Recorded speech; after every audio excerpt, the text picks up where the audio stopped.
Hey guys, it's Monday. I'm Lawrence Presman, the Prez, co-founder of WagerTalk Media, and I'm excited to talk hockey. Always am, always will be. I was at the Leaf game on Saturday night with my girl Viv. 4-3 Leaf win in overtime against Boston. And they're playing tonight, and we're going to discuss it. I got Alex B. Smith and Andrew McInnis with us today. Both can be found at sportsmemo.com. And Andrew is on a really good run, everybody. 17-12 in his last 29 NHL games. We have a nice special up at the website for you all. No coupon required. Just head over to sportsmemo.com, click on Andrew McInnis under handicappers, and you can get a week of all his plays for $49. Let's bring the boys in and let's get to it.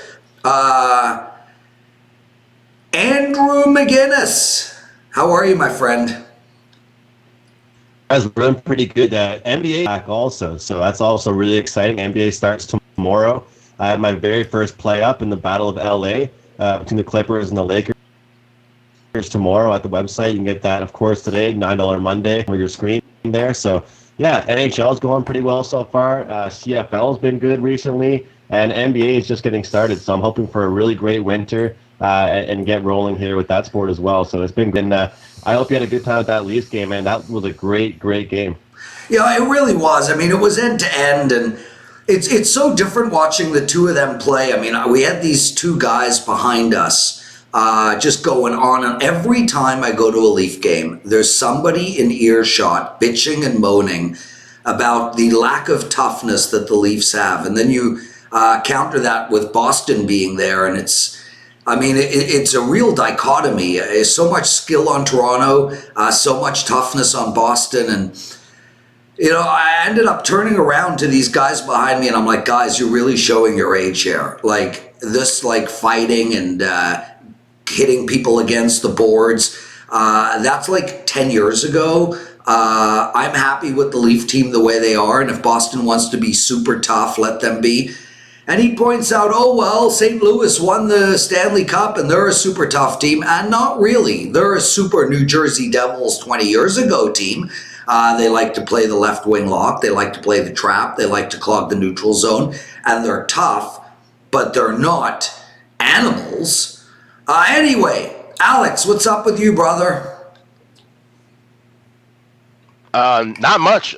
Just getting ready for, a new week. I got a 5% best bet play up at sportsmemo.com. And to kind of comment on that, I mean, you do have to have some grit and toughness when you're a playoff team. My Hawks are a prime example. Those teams that won cups in 2010, 13, 15, they had guys that could bang the boards and get physical, where some of those other teams that, got to the playoffs and fell short were a little bit more finesse styled. So I get that point you make, but we'll see a little bit of everything tonight with these 4 games. Well, let's get straight to it, boys. Toronto Maple Leafs, as we were just talking about, are hosting Columbus, and the line is massive. Toronto minus 210. The over and under is 6.5, and this is a game of two different worlds. You have a heavily skilled team like Toronto who plays to the over almost every game, and you have a very tough, gritty team in Columbus that's playing to the under almost every game. The last 5 games in a row for Columbus has ended 3-2. You can't be taking the puck line against Columbus. This team's going to hold you down. And I really like the under in this game, Alex. I feel like, the Leafs, sure, a high-scoring team. But again, a 3-2 game would not surprise me here. So my lean is on the under, but I'm not getting to the window on this game. Yeah, 3-2 makes sense. I mean, that's been the final score for last several Columbus Blue Jacket games. Interesting note to point here is that Leafs play tonight and then tomorrow again in that rematch with Boston. Frederik Andersen's getting the start tonight. Michael Hutchinson getting the start tomorrow. And I think that's interesting because the backup in Hutchinson, his 2 starts have been against quality teams. We saw him go in his last start against Washington, where Frederik Andersen's kind of getting the easier of the 2 assignments here tonight with Columbus. So that's something to note. I wonder, is it just Babcock kind of managing Andersen in the sense of, early in the campaign? So that's something to look at. But this should be a spot here where, even though you got, like I said, Leafs team where they take their foot off the gas here against a Columbus team that just struggles to get goals. Andrew McInnis, what do you like? I like the under as well. I think the Leafs have played a lot of tough teams recently. And you look at their scheduling spot here, this should go to an under. As you point that Columbus keep things close. They do not want to go for goal to goal against this Leafs team whatsoever. You don't want to try and compete, first team to 4 against this Leafs team. You got to go under here. It's a surprisingly high total. Andrew, your video is basically frozen. I don't get it, but we can hear you, so let's just move on. The Flyers playing the Golden Knights tonight. Under and over is 6.5. Flyers are favored very slightly, -115. And, Fleury played his heart out, and the team played their heart out against Pittsburgh last game. 3-0 victory. I think they're going to come into this game tired, boys. I know they've won their last 2. They've won 4 of their last 5. And they're playing a Philadelphia team that's just struggling to get off the snide. They've lost 4 in a row, but this is their second game at home, and usually that's a good place to take teams. I actually lean on Philadelphia here, Alex. Yeah, it makes total sense. I mean, obviously that last game you had Marc-Andre Fleury playing back in Pittsburgh. He's always going to be fired up for that. He was a long-time Penguin, won 2 cups there. So now you have Oscar Dansk, the backup right here tonight. And I have my notes. I take goaltender notes. I do like a power ranking. I have a 30-cent Fleury and Dansk here in that spot. So yeah, it would definitely lean for me to look at Philly here. If it was Fleury started, I would have probably been looking at taking Vegas first period, and then maybe making a live wager an adjustment somehow. But slight lean with the Flyers. Andrew McInnis. Well, Prez, frozen or not, if you can still hear me.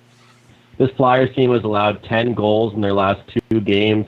Vegas turned it on after getting a loss. They went right back to well. I had a solid game again. I look at things, hearing what Alex just said there as well about the goaltending situation. The more I think about it, I want the over here in a game where they succeed and put goals in themselves without getting scored on their own end as well. Carter Hart and the whole goaltending crew right now from Philadelphia is being way over talked about, way overrated. Sure, they're a good goaltender. Carter Hart's a good goalie, but he's not, the best goalie in the world. He's still allowing some rebounds. So I would look over here with that 2 teams that have some talented top 6s. And right now tonight, we'll see how the goaltenders fare. But I go over in this one. A really great matchup in St. Louis tonight. The Stanley Cup champions still on a hangover from their victory, playing against the Colorado Avalanche, a team that I think might be the best team in all of hockey. Colorado 7-0-1 on the year, playing St. Louis, who just keep losing games right now, 4 in a row, including a really bad loss to Montreal, 5-2 at home. I think this is a nice bounce back spot for St. Louis, but I really can't bet this game. Listen, I'm really high on Colorado, but and I don't want to get in the way of their winning streak, but they're not a team that's going to win 82 games this year. So to me, this is just a layoff spot completely. Alex? This is actually my best bet play I can get over for $9 over at sportsmemo.com. But one prop I want to look at in this matchup, and I'm pretty close to possibly making a small wager with this, is the draw at plus 295. 3 of the last 4 meetings between the Avalanche and Blues have gone past regulation to shootout or overtime. Overtime performances by the Avalanche on this road trip. This is the 4th game of their 6-game road trip. So if they're a little bit fatigued, like I said, Blues coming into this game losing 4 in a row, they might be a little hungry here. We could see them go back and forth and possibly go into overtime and Yeah, great call on that. And you know what? A lot of people don't bet overtimes, and there's a lot. I mean, every night you're getting 1 or 2 overtime games, and it shows on these puck line bets too. We were just talking about Columbus and their last 5 games, 3-2 ending. A few of them went into overtime. So it's a great find, Alex. Andrew, what do you like in this game? I like the over 6 here in this one. I think St. Louis, defending Stanley Cup champions, haven't been off to their best start to the season by any means. They're able to put, like I said, they're getting scored on. My Montreal Canadiens took down in 2 consecutive meetings. And not only in a low-scoring affair, they managed to score 4 goals in one and 6 goals in the other. But St. Louis still does have some scorers on their top 6. Their top line can still get it done. Colorado, like Prez said, them right now, but I don't really want to back them in this spot. St. Louis is due, and Colorado must be a little bit fatigued.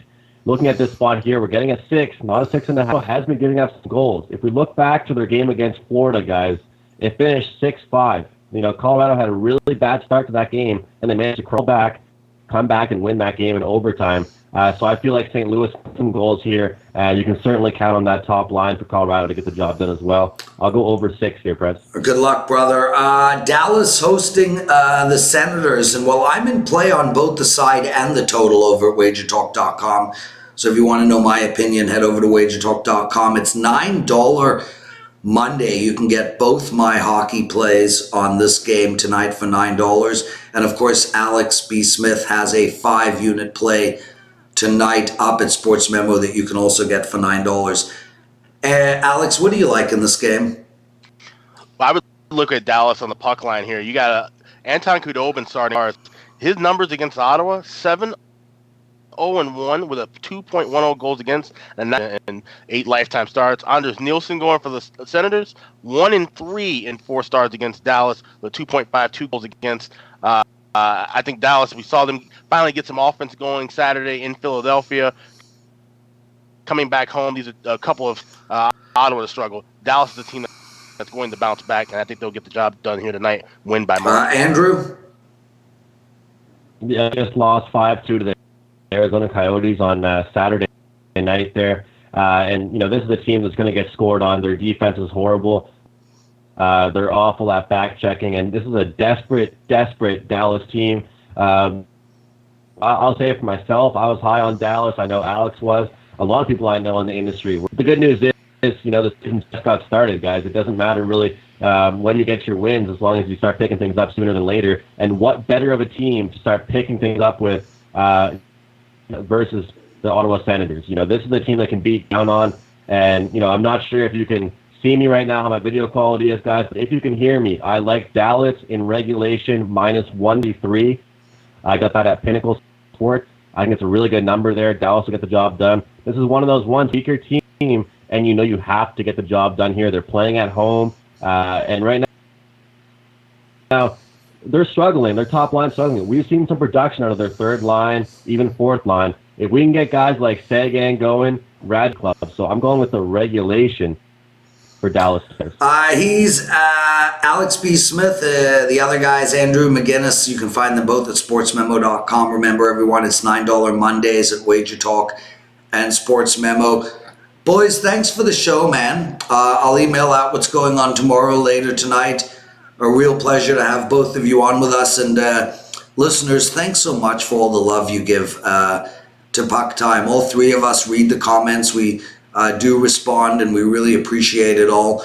Boys, thanks for being on the show, and we'll speak to you tomorrow. All right, take care, y'all.